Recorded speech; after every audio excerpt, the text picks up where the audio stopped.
वर्ण व्यवस्था में उत्पन्न होकर, वो भी जन्मना, जो लोग जन्मना वर्ण व्यवस्था को नहीं मानते वो लोग भी वर्ण व्यवस्था के धर्म को नहीं समझते।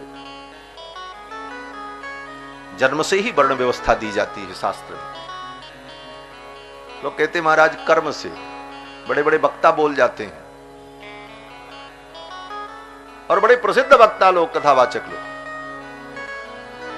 वर्ण व्यवस्था कर्म से है। क्या प्रमाण?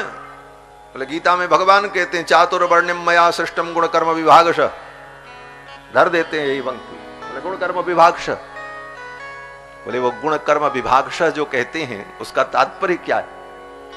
चातुर्वर्ण्यम मया सृष्टम, चार वर्ण को मैंने बनाया।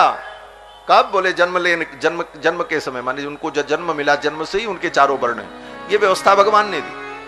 और फिर उनके गुण कर्मों का विभाग किया कि इनका गुण क्या होगा, इनका कर्म क्या होगा। गुण कर्म विभाग, गुण कर्मों के आधार पर वर्ण व्यवस्था नहीं बनी, वर्ण व्यवस्था के आधार पर गुण कर्मों का निर्धारण शास्त्र ने किया है। ये अंतर है। क्यों? बोले लिखा है द्वादशे हनि नाम कुर्यात्, श्रुति कहती है बच्चा जन्म ले तो 12वें दिन उसका नामकरण हो।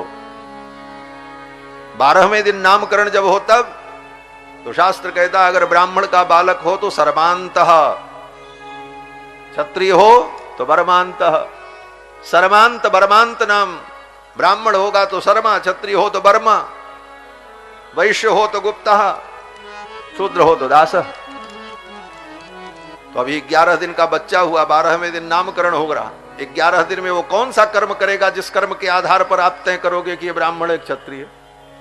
कैसे नामकरण करोगे? यज्ञोपवीत संस्कार करने से कोई संस्कारवान होकर के ब्राह्मण होता? बोले पहले जब करने चलोगे तभी लिखा है, वेद कहता है बसंते ब्राह्मणम उपनयित, बसंत ऋतु में ब्राह्मण का यज्ञोपवीत हो।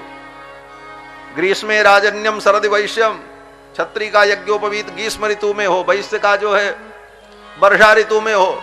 तो पहले ये तय करो कि कौन ब्राह्मण, कौन क्षत्रिय, कौन वैश्य, तब ना उसका यज्ञोपवीत करो।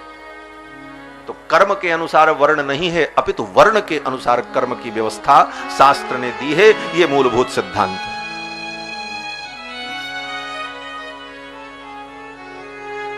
यह मूलभूत सिद्धांत। तो हम मनुष्यों के लिए अपने वर्ण के अनुसार जो कर्म की व्यवस्था है, उस व्यवस्था से हम यज्ञोपवीत आदि संस्कार करके हम वेद को ग्रहण करते